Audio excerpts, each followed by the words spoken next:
जय हिंद मेरे शेर शेरनियों, और आप सभी का स्वागत है आपके अपने YouTube चैनल प्रीतम एकेडमी परिवार में। और मैं हूं पंकज कुमार। तो बात करेंगे आज के वीडियो पे। तो आपको पता होगा कि जैक बोर्ड यानी कि झारखंड शैक्षिक अनुसंधान एवं प्रशिक्षण परिषद रांची के द्वारा आपका जो टर्म 2 का जो एग्जाम है, यानी कि आपको पता होगा कि सेकेंड टर्मिनल जो एग्जामिनेशन है उसके लिए मॉडल प्रश्न पत्र जारी किया गया है। और यह प्रश्न पत्र आपको पता होगा कि सेशन 21-22 के बच्चों के लिए है। आप अगर देखोगे तो ये हम लोगों ने क्लास 10 के जो हमारा सब्जेक्ट है सोशल साइंस यानी कि सामाजिक विज्ञान, उसके बारे में आज हम लोग पूरा का पूरा सेट जो है कवर करेंगे। तो सबसे पहले हम लोग वीडियो को शुरू करने से पहले कुछ सामान्य निर्देश के बारे में देखेंगे कि क्या क्या सामान्य निर्देश है। तो पहला देख सकते हो कि परीक्षार्थी यथासंभव अपने शब्दों में क्या करे, उत्तर दे। तो चूंकि यहां पे क्या लिखा है कि परीक्षार्थी अपने ही शब्दों में क्या करना है, उत्तर देना है। तो हम लोगों ने जिस तरह से मॉडिफाई किया है पूरा का पूरा सेट आप देख सकते हो, पूरा का पूरा हैंड राइटिंग यानी कि हाथ से लिखा हुआ पूरा का पूरा सेट आपको देखने के लिए मिलेगा।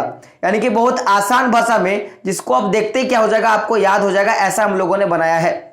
साथ में देख सकते हो इसमें अगर मैं बात करूं तो कुल मिला के आपको 19 प्रश्न देखने के लिए मिलेगा। और ये 19 प्रश्नों में से जो प्रश्न संख्या 1 से लेकर 7 तक जो है वो आपका अति लघु प्रश्न, यानी कि मैं बोलूंगा कि वेरी शॉर्ट टाइप के जो क्वेश्चन होते हैं वो आपको देखने के लिए मिलेंगे। और ये जो वेरी शॉर्ट टाइप के जो क्वेश्चन है, इनमें से किसी भी क्या करना है कि 5 प्रश्नों के क्या करना है, आपको उत्तर देने हैं। और ये उत्तर जो रहेगा वो अधिकतम क्या करना है, एक वाक्य में क्या करना है, आपको उत्तर देना है, ऐसा कहा गया है। बात करेंगे आगे तो देख सकते हो कि जो भी आप उत्तर दोगे उसके लिए आपको क्या मिलेगा, 2 अंक मिलेगा। बात करेंगे क्वेश्चन संख्या 8 से लेकर 14 तक का, तो ये है शॉर्ट टाइप के जो क्वेश्चन है, हम लोग उसको बोलते हैं कि एसटीक्यू क्वेश्चन बोलते हैं, यानी कि लघु उत्तरीय प्रश्न बोलते हैं। और जितने भी प्रश्न हैं देख सकते हो उसमें से क्या करना है कि केवल 5 प्रश्नों के आपको उत्तर देना है।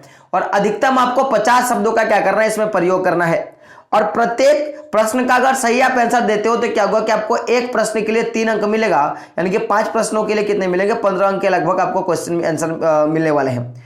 बात करेंगे प्रश्न संख्या 15 से लेकर 19 तक का, तो ये लॉन्ग टाइप के क्वेश्चन है, एलटीक्यू क्वेश्चन है। और इसके लिए आप देख सकते हो कि आपको जितने भी प्रश्न दिए गए उनमें से किन्हीं 3 का क्या करना है, आपको उत्तर देना 100 शब्दों में देना है।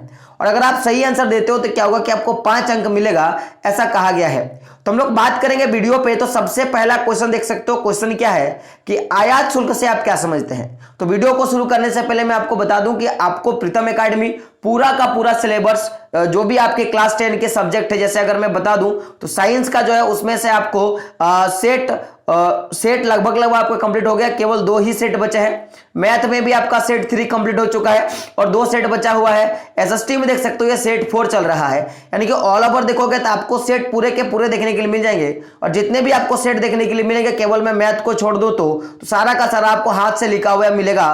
और पीडीएफ जो है वो आपको हमारे टेलीग्राम चैनल पे और साथ साथ में हमारा जो व्हाट्सएप ग्रुप है उसमें आपको प्रोवाइड कर दिया जाएगा, तो आप उस पर भी क्या करें, ज्वाइन हो जाए। तो सबसे पहले कि अगर आप चैनल पर नए हो तो क्या करें, चैनल को जरूर सब्सक्राइब करें और जो बेल का आइकन होता है उसको भी क्या करें, जरूर प्रेस करें। तो बात करेंगे सबसे पहला क्वेश्चन पे। तो देख सकते हो क्वेश्चन क्या है कि आयात शुल्क से आप क्या समझते हैं। क्वेश्चन क्या है कि आयात शुल्क से आप क्या समझते हैं। तो देखिएगा आंसर क्या मैंने लिखा है कि सीमा शुल्क जिसे हम कहते हैं, यानी कि आयात शुल्क को एक तरह से हम लोग सीमा शुल्क भी कहते हैं। तो हम आयात शुल्क या निर्यात कर भी हम लोग इसको क्या बोल सकते हैं। तो ये जो आयात शुल्क है ये बेसिकली सीमा शुल्क से ही संबंधित होता है। यानी कि जैसे मैं बोलूंगा कि आप मान लो कि कोई अदर देश भारत से क्या करना चाहता है, व्यापार करना चाहता है। तो अगर वो भारत से व्यापार करना चाहेगा तो जब वो भारत के सीमा में इंटर करेगा तो वहां पे उसको सीमा शुल्क चुकाना पड़ता है कि मैं आपके क्षेत्र में मैं व्यापार कर रहा हूं, आपके एरिया में मैं व्यापार करूंगा तो मुझे क्या कीजिए, अनुमति दे। तो इसके लिए उसे क्या देना पड़ता है, सीमा शुल्क देना पड़ता है। तो इसको हम लोग क्या बोलेंगे, सीमा शुल्क बोल सकते हैं। देखो तो दूसरा क्वेश्चन क्या है कि भारत में प्रथम आधुनिक वस्त्र मिल कब और कहां प्रारंभ किया गया है। तो देखिएगा क्वेश्चन क्या है, भारत में। तो भारत में अगर मैं बात करूं कि वस्त्र मिल का, तो यह 1854 में, कब का मैं बात कर रहा हूं, 1854 में। और यह मिल जो है बंबई में स्थापित किया गया था। कहां पे, बंबई में। तो पूछा क्या गया कि भारत में प्रथम आधुनिक वस्त्र मिल कब और कहां स्थापित किया गया। तो 1854 में कहां पे, बंबई में क्या किया गया था, स्थापित किया गया था। बात करेंगे तीसरे नंबर क्वेश्चन पे। तो देख सकते हो क्वेश्चन क्या है कि भारत में झूम खेती किए जाने वाले 4 राज्यों के नाम बताना है। क्या 4 राज्यों के नाम बताना है। तो भाई झूम खेती क्या होता है, इसी को कर्तन धन कृषि भी कहा गया है। तो बेसिकली देखिएगा ये जो 4 राज्य है, ये असम हो गया, मेघालय हो गया, मिजोरम हो गया और नागालैंड। इन चारों राज्यों पे क्या होता है, झूम खेती होती है। देख सकते हो असम, मेघालय, मिजोरम और कहां पे है, नागालैंड। बात करेंगे अगले क्वेश्चन पे, तो चौथा नंबर का क्वेश्चन देख सकते हो कि भारत में दलीय व्यवस्था किस प्रकार की है। भारत की जो दलीय व्यवस्था है वो किस प्रकार की है। तो ये हमारे भारत में बहुदलीय व्यवस्था है। क्या है, बहुदलीय व्यवस्था है। तो ऐसे हम लोगों ने दलीय व्यवस्था का बात करें तो हम लोग 3 तरह के दलीय व्यवस्था के बारे में जानते हैं। एक ऐसा दलीय व्यवस्था जिसमें एक दल का क्या होता है, अधिकार होता है, और एक ऐसी व्यवस्था जिसमें 2 दल क्या करते हैं कि आपस में ही सत्ता की साझेदारी कर लेते हैं। और एक होता है जिसमें बहुत सारे दल क्या करते हैं, सत्ता में आने का ट्राई करते हैं, उसको क्या बोलते हैं, बहुदलीय व्यवस्था। तो एक दलीय व्यवस्था आपको पता होगा कि ये तो हमारा चीन में है ना। 2 दलीय व्यवस्था अमेरिका में देखने के लिए मिलेगा और बहुदलीय व्यवस्था आपको कहां देखने को मिलेगा, भारत में ही देखने के लिए मिलेगा। तो बात करेंगे अगले वाले क्वेश्चन पे। तो क्वेश्चन क्या है देख सकते हो, 5वां क्वेश्चन कि लोकतंत्र में पारदर्शिता से आप क्या समझते हैं। पारदर्शिता का मतलब क्या होता है कि आप जैसे कि मान लो कि कोई कमरा है, उसमें कांच लगाया हुआ है, तो मैं यहाँ पे हूं और आप यहाँ पे हो, ठीक है, आप क्या हो, यहाँ पे हो, और मैं यहाँ पे खाना खा रहा हूं और यहाँ पे बीच में अगर कांच होगा तो आप आराम से क्या कर सकते हो, देख सकते हो। यानी कि आप मेरे सारे उन हलचलों को देख सकते हो जो मैं कर रहा हूं। तो पारदर्शिता का मतलब क्या होता है कि भारतीय जो लोकतंत्र व्यवस्था है, इसमें कोई भी निर्माण का काम कर लो या सरकार के किसी भी नीति का बात कर लो, तो उसके बारे में जनता को जानकारी या अगर रिकॉर्ड चाहे तो क्या कर सकती है, सरकार से मांग सकती है। इसी को हम लोग क्या बोलते हैं, पारदर्शिता। तो भारतीय लोकतंत्र व्यवस्था में किसी भी निर्णय या सरकार की नीतियों के बारे में जनता जानकारी या रिकॉर्ड मांग सकती है। इसी को क्या बोलते हैं कि पारदर्शिता हम लोग बोलते हैं। बात करेंगे 6ठे नंबर क्वेश्चन पे। तो क्वेश्चन क्या देख सकते हो कि मुद्रा के कोई 2 कार्यों को लिखे। मुद्रा के कोई 2 कार्यों के बारे में लिखना है। तो देखिए सबसे पहला चीज कि मुद्रा जो है वो बाजार के लिए बहुत इंपॉर्टेंट होता है। तो आपको पता होगा कि बाजार में 2 तरह की चीजें होती है, एक तो वस्तु को खरीदना और दूसरा क्या आता है, वस्तु की बिक्री। तो सबसे पहले क्या, अगर मुद्रा होगा तो हम किसी भी वस्तु को क्या कर सकते हैं, खरीद सकते हैं, और मुद्रा होगा तो क्या करेंगे, किसी भी वस्तु को हम लोग बेच सकते हैं। तो भाई 2 फायदा क्या है, एक तो खरीद और दूसरा क्या है, बिक्री। ये हम लोग क्या कर सकते हैं, आसानी से ही कर सकते हैं। बात करेंगे 7वें क्वेश्चन पे। तो क्वेश्चन क्या देख सकते हो कि व्यापार अवरोध से क्या तात्पर्य है। व्यापार अवरोध से क्या तात्पर्य है, समझेगा। अवरोध का मतलब जैसे कि अगर एक सड़क, ऐसे मान लो एक सड़क बना हुआ है, तो मैंने क्या बोला कि मान लो कैसे सड़क बना हुआ है और सड़क में यहाँ पे क्या है, जिसको हम लोग जार्पिंग बोलते हैं ना, जिसको स्लोवर बोला जाता है, स्लोवर बोला जाता है। कि मान लो कि कोई गाड़ी जो है यहाँ से क्रॉस कर रही है, ठीक है, गाड़ी जो यहाँ से क्रॉस कर रही है, तो ये जब गाड़ी क्रॉस करेगी तो यहाँ पे क्या होता है, एक जो जिसको हम लोग जार्पिंग बोलते हैं होता है, जिससे क्या होगा कि गाड़ी यहां से स्लो हो जाती है। यानी कि गाड़ी जो गति पकड़ी थी वो गति क्या हो गया, स्लो हो गया। तो व्यापार में जब अगर अवरोध होगा तो जाहिर सी बात है कि व्यापार क्या हो जाएगा, स्लो हो जाएगा। तो हम लोग क्या बोलेंगे कि ऐसा कोई भी अनुबंध या ऐसा कोई भी कार्य जो किसी भी व्यक्ति के व्यापार और उसके अन्य क्षेत्रों में क्या करता है, रुकावट पैदा करता है, उसे क्या बोलेंगे, अनुबंध बोलेंगे या अवरोध बोलेंगे। तो मैंने क्या बोला कि ऐसा कोई भी अनुबंध या ऐसा कोई भी कार्य जो किसी भी व्यक्ति के व्यापार और उसके अन्य क्षेत्रों में कोई रुकावट पैदा करता है, या मैं बोलूंगा कि व्यापार के विकास करने में रुकावट पैदा करता है, तो उसी को हम लोग क्या बोलेंगे, अवरोध बोलने का काम करेंगे। क्या बोलेंगे, अवरोध बोलने का काम करेंगे। बात करेंगे अगले क्वेश्चन पे। तो देख सकते हो क्वेश्चन क्या है, लघु उत्तरीय प्रश्न है। तो लघु उत्तरीय प्रश्न पे बात करेंगे तो सबसे पहला क्वेश्चन कि हाथों से बने हुए वस्त्र की 2 प्रमुख विशेषताओं का क्या करना है, उल्लेख करना है। क्या करना है, उल्लेख करना है। तो इसके जो 2 प्रमुख विशेषताएं, एक तो क्या है कि यह मजबूत होता है, और दूसरा क्या होगा, टिकाऊ होगा, और टिकाऊ के साथ साथ क्या होगा, इसमें बारीक काम होगा। क्या होगा, बारीक काम होगा। तो ये तो हो गया इसका आंसर। बात करेंगे 9वें नंबर क्वेश्चन का। तो क्वेश्चन देख सकते हो कि ईस्ट इंडिया कंपनी ने भारत में बुनकरों पर निगरानी रखने के लिए गुमास्तों को नियुक्त किया था। संक्षेप में वर्णन करना है कि इसके बारे में क्या करना है, आपको संक्षेप में वर्णन करना है। देख सकते हो आंसर क्या है कि कंपनी ने कपड़ा व्यापार में सक्रिय व्यापारियों और दलालों को खत्म करने तथा बुनकरों से ज्यादा प्रत्यक्ष नियंत्रण स्थापित करने की कोशिश की है। भाई आप देखिएगा, ईस्ट इंडिया कंपनी ने क्या किया कि कंपनी ने चाहा कि जो भी व्यापार हो रहा है तो वो व्यापार हम लोग व्यापारियों और दलालों के माध्यम से नहीं करेंगे, सीधा हम लोग क्या करेंगे कि बुनकरों से प्रत्यक्ष रूप से क्या करेंगे, हम लोग व्यापार करेंगे। तो समझिएगा ऐसा क्यों कि मान लो ये कंपनी है और यहाँ पे एक व्यक्ति क्या है, एक दलाल है, और ये क्या मैं मान लेता हूँ कि किसान है। कौन है, किसान है, ये किसान है। तो क्या होगा कि अगर कंपनी को कोई सामान चाहिए तो डायरेक्ट किसान से ले लेगा तो इसको सस्ता पड़ेगा, लेकिन लेकिन क्या होता है कि उस समय के अगर किसी को कोई सामान चाहिए तो सबसे पहले कंपनी क्या करती, दलाल को पकड़ती, और दलाल क्या करता कि भाई किसान से वो क्या करता, सामान को खरीदता।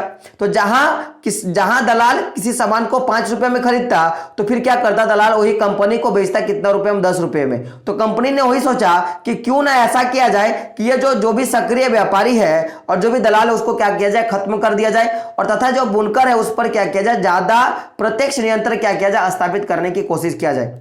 तो कंपनी ने क्या किया कि बुनकरों पर निगरानी रखने, देखिए सबसे पहले बुनकरों पर निगरानी रखने और माल इकट्ठा करने और कपड़ों की गुणवत्ता को जांच करने के लिए एक वेतनभोगी, यानी कि इनको मैं बोलूंगा कि जो भी पैसे होते हैं इनकम देकर क्या किया जाता था, इन कर्मचारियों को तैनात किया जाता था, जिसको गुमसत्ता भी क्या कहा जाता था। तो गुमसत्ता के बारे में हम लोगों ने बात कर लिया। बात करेंगे 10वें नंबर क्वेश्चन पे। तो क्वेश्चन क्या है कि हमें खनिजों के संरक्षण की आवश्यकता क्यों है, हमें खनिजों की संरक्षण की आवश्यकता क्यों है, इस पे हम लोग बात करेंगे। सबसे पहले देखिएगा आंसर मैंने क्या लिखा है कि खनिज क्या है, एक प्राकृतिक संसाधन। आपको पता होगा कि एक प्राकृतिक संसाधन है जिसके नियंत्रण की प्रक्रिया क्या होती है, बहुत धीमी होती है। एक्चुअली निर्माण है क्या, जिसके निर्माण की प्रक्रिया क्या होती है, बहुत धीमी होती है। अब मान लो कि कोयला का मैं बात करूंगा, तो कोयला एक खनिज है, देखो उसको बनने में लाखों करोड़ों वर्ष लग जाता है। पेट्रोलियम देखो उसको बनने में लाखों करोड़ों वर्ष लग जाता है। तो ये एक्चुअली मैं बोलूंगा कि ये अनवीकरणीय संसाधन की सीमित मात्रा में है, और ये जो पूरा का पूरा अनवीकरणीय संसाधन है, जो भी हमारा खनिज पदार्थ, उसकी क्या एक सीमित मात्रा है। और खनिज के उत्खनन लागत दर गहराई बढ़ने के साथ साथ क्या हो रहा है कि लागत दर बढ़ती जा रही है। यानी कि अब मान लो कि पहले यहां पे क्या था, एक खनिज का भंडार था और मैं यहां से आराम से मैं इतना आराम से खोद सकता था। तो जाहिर सी बात है कि यहां पे खोदने के लिए मुझे मान लो कि 100 मजदूरों की आवश्यकता होती थी, लेकिन अब मुझे पता चला कि इसके नीचे भी क्या है कि आपके जो भी खनिज है वो मौजूद है, तो मुझे इतना भी मुझे चाहिए, क्योंकि मनुष्य की आवश्यकता क्या होती है, दिन ब दिन बढ़ती जाती है। तो यहां तक अगर 100 मजदूर चाहिए था तो यहां तक 200 मजदूर चाहिएगा, यहां पर क्या होगा 300 मजदूर चाहेगा। तो सबसे पहले क्या, गहराई बढ़ने के साथ साथ क्या हो रहा है कि जो भी संसाधन है उसकी लागत क्या हो रही है, बढ़ती जा रही है, और खनिजों की गुणवत्ता क्या हो रही है, धीरे धीरे कम होती जा रही है। इसीलिए खनिजों के भावी उपयोग को देखते हुए खनिजों का क्या करना चाहिए, संरक्षण क्या है हमारे लिए आवश्यक है। ये रही पूरा का पूरा आंसर। बात करेंगे 11 नंबर क्वेश्चन का। तो देख सकते हो क्वेश्चन क्या है कि राजनीतिक दल के कार्यों का वर्णन करें, राजनीतिक दल के कार्यों का वर्णन करें। और ये क्वेश्चन आपका पीछा नहीं छोड़ेगा, इसको आप क्या करें, VBI कर ले, इस बार फाइनल एग्जाम में आपका ये क्वेश्चन जरूर आने वाला है। सबसे पहले बात करेंगे राजनीतिक दल के कार्यों के बारे में। तो सबसे पहले क्या करता है, चुनाव लड़ने का काम करता है। चुनाव लड़ गया, अगर वो जीत गया तो ये क्या करेगा, सरकार बनाने का काम करता है, और सरकार बनाने के बाद जो भी सरकार की जो भी शक्तियां होती हैं उसका उपयोग करने का काम करता है। और चौथा देख सकते हो कि कानून का निर्माण करने का काम करता है। और ये क्या करता है, अगर मान लो कि जो हार जाएगा वो विरोध की क्या करता है, भूमिका निभाता है। और छठा क्या देखते हो तो जनता के हित में नए नीति एवं कार्यक्रम क्या करता है, तैयार करने का काम करता है। और जनता के लिए जो भी कल्याणकारी कार्यक्रम शुरू किया वहां तक जनता को पहुंचाने का काम करता है। और इसका अंतिम काम क्या होता है, जनमत संग्रह करने का काम होता है, ताकि वो क्या हो, आगे भी जीत जाए। तो हम लोगों ने टोटल 8 कामों के बारे में देखा। पहला चुनाव लड़ना, दूसरा सरकार बनाना, तीसरा क्या था कि सरकार की शक्ति का उपयोग करना, चौथा कानून का निर्माण करना, विरोध की भूमिका निभाना, जनता के हित में नए नीति एवं कार्यक्रम तैयार करना, जनता को कल्याणकारी कार्यक्रम तक पहुंचाना, और क्या करना, जनमत संग्रह करना। यह राजनीतिक दल का क्या है, कार्य है। बात करेंगे 12 नंबर क्वेश्चन का। तो क्वेश्चन क्या देख सकते हो कि शिक्षा का अभाव लोकतंत्र के लिए चुनौती है कैसे, शिक्षा का अभाव लोकतंत्र के लिए चुनौती है कैसे। तो सबसे पहले समझिएगा कि अगर मैं बात करूं आंसर का, तो सजग एवं जागरूक जनता एक अच्छे जनमत लोकतंत्र का क्या होता है, रखवाला होता है। आपको पता होगा कि लोग अगर ज्यादातर पढ़े लिखे होंगे तो क्या करेगा, वो लोकतंत्र के लिए क्या होगा, फायदा होगा, पहला चीज। दूसरा देख सकते हो, दूसरा हम लोगों ने पॉइंट क्या लिखा है, दूसरा पॉइंट कि शिक्षित जनता ही राजनीति के प्रति सजग और अधिकारों के प्रति क्या होते हैं, जागरूक होते हैं। अब मान लो कि अगर मैं आपको 10 रुपया दे दूं और अगर आपने कभी पढ़ा नहीं और आपको पैसे का वैल्यू नहीं पता है, तो जाहिर सी बात है कि कोई भी इंसान क्या करेगा कि आपको ठग देगा। लेकिन आपको नॉलेज है तभी तो नहीं ठग पाएगा। जैसे अगर अभी हम लोग पढ़ा रहे हैं आपको, और मैंने अगर गलत पढ़ा दिया तो अब तुरंत बोलोगे सर आपने गलत पढ़ा है, क्योंकि आपको नॉलेज है। और अगर आप नहीं बोलते हो तो जाहिर सी बात है कि आपको इसके बारे में जानकारी नहीं है। तो अगर कोई शिक्षित जनता है तो वो राजनीति के प्रति क्या होता है, सजग होता है। वो देखता है कि कहीं जो राजनीतिक जो लोग हैं वो क्या गलत कर रहे हैं, क्या नहीं गलत कर रहे हैं। साथ में वो क्या करते हैं कि शिक्षित लोग अपने अधिकारों के प्रति क्या होता है, जागरूक होते हैं, जिससे कभी भी राजनीतिक दल अगर कोई नीति या कोई निर्देश जनता के प्रति लागू करेगा तो उससे जो शिक्षित नागरिक होंगे उनको पता होगा कि ये सही है कि ये गलत है। बात करेंगे तीसरे पॉइंट पर, देख सकते हो कि शिक्षा के अभाव में अगर मान लो कि ये सारी चीजें हैं लेकिन अगर शिक्षा नहीं हुई तो सबसे पहले क्या होगा कि मतदाता अपने अधिकार का सही प्रयोग नहीं कर सकेगा। सबसे पहला चीज कि उसका क्या कानून है उसके बारे में नहीं जान पाएगा, क्योंकि मैंने बोला है कि आजकल आधुनिक युग में सबसे बड़ा अस्त्र क्या होता है, शिक्षा। शिक्षा से बड़ा कोई अस्त्र नहीं होता है, और जो व्यक्ति शिक्षित होता है उसको दुनिया का कोई अस्त्र जो या शस्त्र उसको झुका नहीं सकता। आपको ये चीज पता होना चाहिए। दूसरा क्या है कि मतदाता के दुरुपयोग से लोकतंत्र के क्या होगा कि नींव क्या हो जाएगा, कमजोर पड़ जाएगा। क्योंकि हमको पता है कि जब कोई राजनीतिक दल चुनाव लड़ता है तो वो आपके सामने क्या करता है कि अपने घोषणाओं को रखता है, और फिर हम लोग क्या करते हैं उस घोषणाओं पे सोच विचार करते हैं, और सोच विचार करने के बाद क्या करते हैं उसको वोट डालने का काम करते हैं। और अगर कोई व्यक्ति शिक्षित नहीं है तो उसको कुछ भी बोल देगा तो वो उसी पे क्या करेगा, हाँ करेगा, और कहीं ना कहीं ऐसा व्यक्ति फिर से शासन में बैठ जाएगा जो क्या करेगा, जो पूरा का पूरा लोकतंत्र का नींव को क्या करेगा, खराब कर देगा। बात करेंगे चौथे नंबर पॉइंट पे, तो शिक्षा का अभाव लोगों को सरकार के प्रति क्या बनाता है, लापरवाह और उदासीन बनाता है। अगर कोई व्यक्ति शिक्षित नहीं है, जैसे आपको पता होगा कि अगर शिक्षित है तो उसको सही गलत का फर्क होता है, और अगर वो शिक्षित नहीं है तो उसको सही गलत का फर्क नहीं होता है। उसी तरह अगर शिक्षा का अभाव है सरकार में तो क्या होगा, सरकार के प्रति लापरवाही ही होगी। बात करेंगे पांचवें पॉइंट पे, तो उन्हें सरकार के काम काज में कोई दिलचस्पी नहीं होती है। अगर आप मान लो अशिक्षित हो तो सरकार के काम से क्या लेना देना, कुछ लेना देना नहीं। लेकिन आप शिक्षित नहीं हो तभी ना, जैसे कि अभी आपको पता होगा कि आपका जैक बोर्ड का एग्जाम नहीं ले रहे थे किसी भी कारण से, तो सभी लोग एकदम विरोध में थे कि क्यों नहीं ले रहा है, क्यों नहीं ले रहा है, क्यों नहीं ले रहा है। डेली SMS डेली कॉल आता था, क्योंकि आप शिक्षित हो। और जो लोग पढ़े नहीं लिखे हैं उनको क्या मतलब है, उनका बस एक ही काम है कि सुबह उठो और काम पे जाओ, बस इतना ही है। तो सजग होते हैं, आपको पता होगा। अब बात करेंगे 13 नंबर क्वेश्चन का, तो देख सकते हो क्वेश्चन क्या है कि ऋण के शर्तों का उल्लेख करें। ऋण के शर्तों का उल्लेख करें, तो अगर मैं ऋण के शर्तों का बात करें तो देख सकते हो टोटल, तो सबसे पहले क्या है देखते हो, देख सकते हो ब्याज दर, क्या है ब्याज दर। दूसरा क्या है कि समर्थक ऋण आधार। ब्याज दर आपको पता होगा कि अगर मैं कुछ रुपया पैसा लेता हूं तो पहले बोलता है कि आपको इतने इतने रुपये में क्या, इतने % में क्या करना पड़ेगा, आपको पैसा वापस करना पड़ेगा। समर्थक ऋण आधार यानी कि अगर मैं किसी से 10,000 रुपया लोन लेता हूं या मैं उधार लेता हूं तो मुझे वो चीज दिखानी पड़ेगी कि अगर मैंने उसको इतना दिन में नहीं चुकाया तो फिर क्या होगा कि वो मुझे वापस ले लेगा। या मैं अगर देसी भाषा में बोलूं तो जिसको हम लोग बोलते हैं बंधक, यानी कि आप अगर पैसा लेते हो किसी से तो आपको कोई चीज बंधक देना पड़ता है, उसी को क्या बोलते हैं, समर्थक ऋण आधार।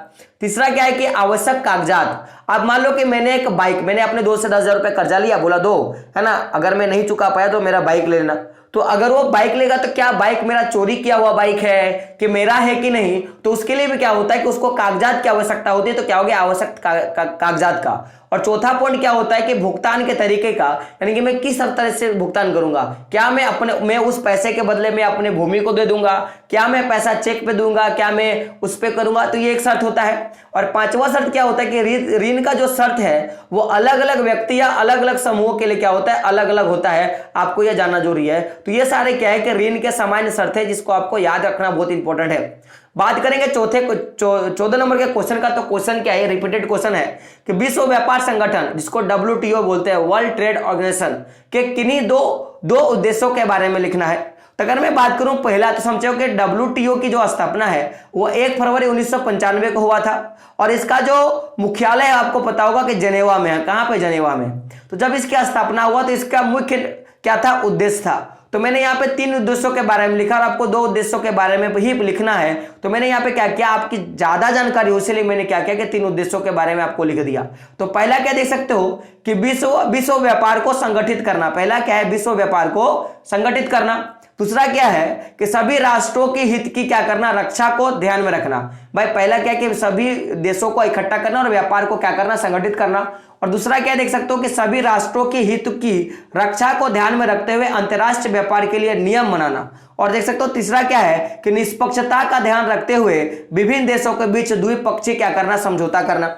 अगर अब ये WTO नहीं होता ना मेरे दोस्तों, तो ये जो कोरोना का जो वैक्सीन है वो आप तक नहीं पहुंच पाता सबसे जल्दी। तो ये WTO क्या करती है कि एक जो विश्व का जो भी व्यापार है उसको संगठित करता है और सभी राष्ट्रों के हित के लिए क्या करता है, ध्यान में रख के कानून और नियम बनाता है और दो देशों के बीच में क्या करता है, दो पक्षीयता को करने का काम करता है। बात करेंगे हम लोग LTQ क्वेश्चन पे, यानी कि लॉन्ग टाइप के क्वेश्चन का, दीर्घ प्रश्न उत्तर क्वेश्चन का। तो 15 नंबर का क्वेश्चन क्या देख सकते हो कि भारतीय अर्थव्यवस्था पर महामंदी के प्रभावों का व्याख्या करें। तो महामंदी के बारे में बात करेंगे तो समझिएगा सबसे पहले कि महामंदी आया कब, उस पर हम लोग बात करेंगे। देख सकते हो कि प्रथम विश्व युद्ध के समाप्त हो जाने के बाद लगभग पूरे विश्व में आर्थिक मंदी फैल गई, जिसका विभिन्न स्तरों पर क्या हुआ, प्रभाव पड़ा। तो सबसे पहला जो प्रभाव था वो व्यापार पर पड़ा। किस पे पड़ा, व्यापार पर। तो व्यापार में समझेगा कि अंतरराष्ट्रीय बाजार में वस्तुओं का मूल्य गिरने से भारत में गेहूं का जो मूल्य है वो 50% क्या हुआ, गिर गया। तो भाई आप मान लो कि 5 देश 6 देश मिलकर लड़ाई लड़ रहे हैं, क्योंकि पता है कि दो गुटों के बीच में युद्ध हो रहा था। तो 3-4 उधर थे, 3-4 उधर थे, और ये जो भी देश थे ये सभी क्या थे, विकसित देश थे। यानी कि उस समय जो ये अर्थव्यवस्था है, उस अर्थव्यवस्था के मैं बोलूंगा कि वर्चस्व का पावर था उनके पास, अमेरिका के पास, ब्रिटेन के पास, रूस के पास, है ना, इधर हो गया इटली, जापान, है ना, और ये जो सारे देश थे। तो कहीं ना कहीं ये लोग क्या कर रहे थे, जब ये लोग युद्ध कर रहे थे तो इनका बोल रहा था कि केवल युद्ध संबंधित सामान को उत्पादन करो। तो जो भी भारत से जो भी गेहूं का उत्पादन होता था वो 50% तक क्या हुआ, गिर गया, पहला चीज। दूसरा देख सकते हो, दूसरा क्या है कि काश्तकारों की स्थिति पर प्रभाव। अब काश्तकार क्या होते हैं, तो ऐसे काश्तकार जो विश्व बाजार के लिए वस्तुएं निर्माण करते थे, आर्थिक मंदी के कारण क्या हो गया कि उनका भी व्यवसाय चौपट हो गया।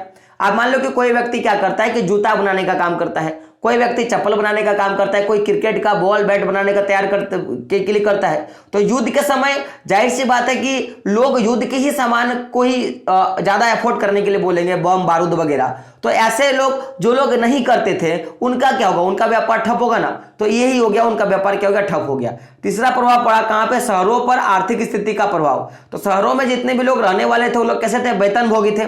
तो जिसके कारण इनके जीवन पे विशेष प्रकार का प्रभाव नहीं पड़ा। लेकिन अगर मैं बात करूं ग्रामीण लोगों की अर्थव्यवस्था पर, तो सबसे ज्यादा प्रभाव पड़ा ग्रामीण अर्थव्यवस्था पर, क्योंकि विश्व की आर्थिक मंदी के कारण सरकार ने क्या किया कि लगान में छूट देने से क्या क्या मना कर दिया, जिससे उनकी हालत क्या होगी, और बिगड़ गई। क्योंकि सरकार को ज्यादा मात्रा में पैसा चाहिए तो भाई लगान तो वो माफ नहीं करेंगे। आप आर्थिक मंदी हो चाहे जो, कोई दिक्कत नहीं, आपको क्या करना पड़ेगा, पैसा देना पड़ेगा। तो सबसे ज्यादा प्रॉब्लम क्या हुआ कि जो लोग ग्रामीण क्षेत्रों में रहते थे उनको सबसे ज्यादा प्रॉब्लम हुआ। पांचवा अगर मैं प्रभाव करूं तो वैश्विक अर्थव्यवस्था का पुनर्जीवित। तो आर्थिक मंदी के समय भारत कीमती वस्तुओं का क्या करने लगा, निर्यात करने लगा, जिससे विश्व की अर्थव्यवस्था भी क्या हो गया, पुनर्जीवित हो गया। तो भारत उस समय क्या करने लगा कि जो भी कीमती वस्तु है उसका उत्पादन करने लगा, जिससे भारत क्या होगा, फिर से वो आगे आ गया। ये तो बात करें 15 नंबर क्वेश्चन पे। बात करेंगे 16 नंबर क्वेश्चन का। तो देख सकते हो कि एक तानाशाही शासन की तुलना में लोकतंत्र शासन में नागरिकों की गरिमा और आजादी बनी रहती है, कैसे, इसके बारे में बातें करनी है। तो अगर मैं बात करूं इसके आंसर का, तो सबसे पहला चीज कि हम निम्न कारणों से कह सकते हैं कि तानाशाही व्यवस्था की तुलना में लोकतांत्रिक व्यवस्था में नागरिकों की गरिमा और आजादी क्या रहती है, बनी रहती है। तो सबसे पहले हम लोग बात करेंगे कैसे। तो पहला देखिएगा, पहला क्या है कि लोकतंत्र समान एवं स्वतंत्रता की भावना को जन्म देती है। तो लोकतंत्र आपको पता होगा कि सम्मान का और स्वतंत्रता की क्या करती, भावना का जन्म देती है। तो किसी भी व्यक्ति के लिए उसका सम्मान और उसकी स्वतंत्रता क्या होती है, उसकी गरिमा होती है। तो यह सबसे पहला चीज। दूसरा क्या है कि लोकतंत्र में सभी नागरिकों के साथ समान व्यवहार किया जाता है। तो यह समान व्यवहार जो है सबको बराबर का अधिकार मिलेगा। तो कहीं ना कहीं इससे भी क्या होता है कि उनकी गरिमा क्या होती है, बनी होती है। देखोगे तीसरा नंबर पॉइंट, तो तीसरा क्या है, देख सकते हो कि लोकतंत्र में महिला व पुरुष दोनों को क्या दिया जाता है, समान दर्जा दिया जाता है। तो इसके कारण भी हम लोग बोल सकते हैं कि कहीं ना कहीं पुरुषों का और महिलाओं का गरिमा बना हुआ है। चौथा पॉइंट कि लोकतंत्र में जाति आधारित असमानताओं एवं कुरीतियों का कोई नैतिक एवं कानूनी आधार नहीं है। तो लोकतंत्र में पता है कि जो भी जाति आधारित असमानता है कि तुम ब्राह्मण हो, तुम मुस्लिम हो, तुम निम्न जाति का हो, तो ये सारी चीजें, तो इन सारी चीजों की कोई भी मान्यता नहीं है। बात करेंगे अगले क्वेश्चन पे।